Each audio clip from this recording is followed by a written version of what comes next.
Oh là, Voilà. il y a un petit coin de grillade là. C'est pour ça que ça sentait le feu de bois. Qu'est-ce qui fait triper Emmanuel Jarry de « C'est meilleur quand c'est bon » ? Dénicher de bonnes petites tables en France ou à l'étranger et passer le mot, ou plutôt des vidéos, sur son média. C'est très amusant parce qu'ici, ils mangent dedans l'été. Et voilà, c'est ça. Contrairement à nous.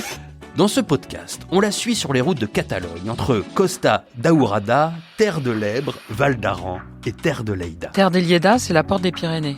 C'est aussi ce que le grenier à blé est une terre extrêmement arboricole. Alors ça, c'est intéressant à double titre, d'un point de vue culinaire et d'un point de vue touristique, parce que de ces immenses vergers de pêchers et de nectariniers, ils en ont fait un sujet touristique.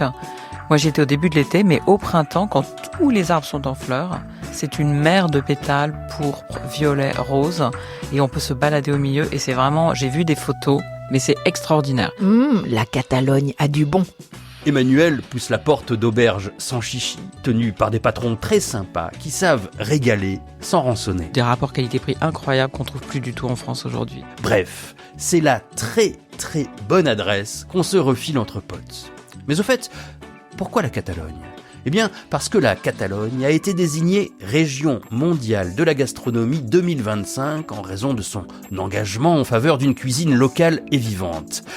Mais assez discuté, on écoute et on salive avec la sélection de bons petits restos d'Emmanuel Jarry. Le restaurant qu'on a choisi, Hostal de Pinos, c'est le plus ancien restaurant catalan qui n'a jamais fermé.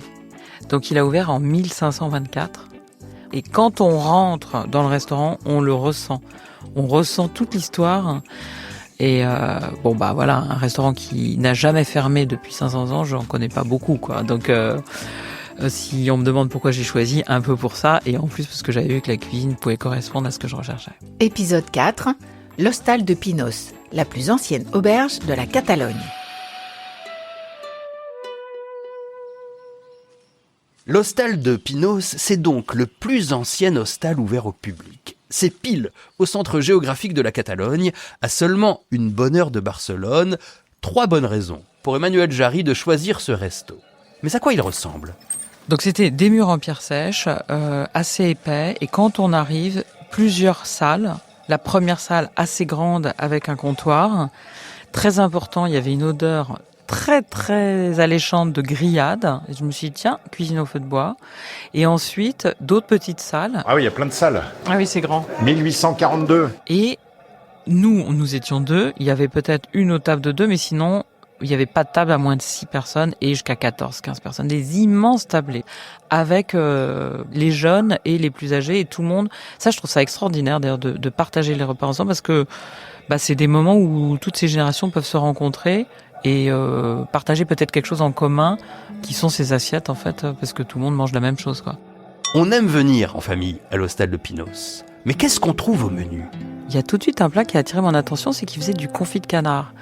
Moi, je vais très souvent en vacances dans le sud-ouest de la France et j'avais jamais vu ailleurs en Europe que dans le sud-ouest de la France des confits de canard. Donc je me suis dit non, il faut vraiment que je commande ça, servi avec des fruits.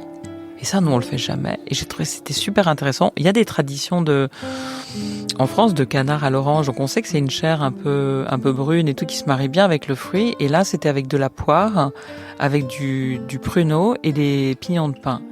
Et donc, dans cette cuisine, on retrouve les fruits, évidemment, en dessert. Il y avait un millefeuille aux fruits, mais aussi dans le salé. Donc, on sent la présence, les fruits, c'est très important dans l'économie, en tout cas, de cette province. Et qu'est-ce qu'on a mangé d'autre ? On a mangé des cannelloni au cèpe. Donc, je pense que c'est une terre de cueillette, de champignons. C'était absolument délicieux. C'est la soupe. Ah, regarde, c'est la soupe au bron qu'on avait vue. Et ça me faisait très envie avec des boulettes de viande. En plus, j'ai lu quelque chose de très intéressant. C'est que quand j'ai passé la commande, la jeune fille devait avoir une 20aine d'années et je lui ai demandé un peu de me conseiller. Et elle m'a conseillé une soupe en me disant c'est absolument délicieux. Je me suis dit tiens, c'est intéressant. Quand je parle avec des chefs parfois qui servent des burgers, je leur dis pourquoi vous faites pas de cuisine traditionnelle ? Et ils me disent parce que les jeunes c'est ce qu'ils veulent manger. Et moi je crois pas. Donc c'était des grosses nouilles avec des boulettes de viande. À l'œil, on se dit je savais que ça allait être très très bon parce que c'est pas possible qu'on serve ça dans quelque chose qui est pas délicieux dans ce restaurant et qu'on me recommande comme étant une des spécialités. Mais le bouillon, la qualité du bouillon, on sentait avec des carcasses de volaille qui avaient dû cuire des heures et des heures. Et c'est cette jeune fille qui me l'a recommandé. Elle m'a pas conseillé des fritures, de je sais pas quoi, ou des beignets. Il y avait plein de choses. Donc ça, je trouvais ça intéressant et ça nous permet de réfléchir aussi à nous comment on aborde la cuisine, quoi. Où on a toujours peur que les jeunes n'aiment pas les traditions. C'est une question d'éducation. Moi, je suis sûre que les jeunes, ils aiment si on leur explique en quoi c'est bon, pourquoi c'est bon. ¿Y qué es en la aquí? Eso, No, aquí. C'est des saucisses. butifarra. Il y avait un autre plat à base de fruits qui était du pied de porc. Et je trouvais ça très étonnant de marier le pied de cochon avec des fruits, pareil, des pruneaux, des pignons de pain et des poires. Et donc là, on m'a recommandé une saucisse qui avait été cuite dans la cheminée et qui était servie avec des pommes de terre. Et ouais, c'était vraiment très très très bon. Et qu'est-ce qu'on boit avec tout ça? La bouteille de vin était déjà posée sur la table avec la bouteille d'eau parce que là encore, c'est un menu tout compris. Nous, on avait une bouteille de vin rouge et ça nous allait très bien. La table d'à côté avait changé par une bouteille de vin blanc. Bon, d'abord, c'était le dimanche, donc on boit un verre pour se faire plaisir. Mais là encore, c'est toujours cette formule incroyable. Entrée, plat, dessert, petite sucrerie peut-être avec le café et tout ça. C'était un vin catalan. Il y a une autre spécialité dans la terre des Liédas qui est très réputée, notamment dans la ville de Liéda même, qui sont les escargots qu'on sert de différentes façons, mais nous on les a mangés avec un petit peu de viande, des petits morceaux de lard et un jus un peu épicé. Et on mange ça avec des petits pics en bois et c'est vraiment délicieux. Et il y a des fêtes de l'escargot où on fait des espèces de cargolades immenses et les gens dans la rue déambulent en prenant un peu d'escargot. Et qu'est-ce qu'on fait en sortant du resto? On est quand même en montagne, hein. Donc on peut faire du kayak, on peut faire du rafting, on peut faire du canoë en rivière. Et il y a quand même un tourisme à la fois estival et hivernal parce qu'il y a 11 stations de ski. Donc on peut quand même aussi faire un petit peu de ski de randonnée, ski alpin si on y va l'hiver.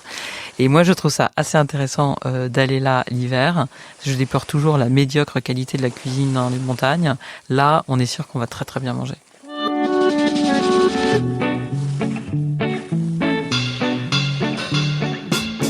Alors, surtout, on note la très très bonne adresse, Hostal de Pinos, place du Sanctuaire à Pinos, dans les terres de Lleida, à une grosseur de Barcelone, pourquoi s'en priver?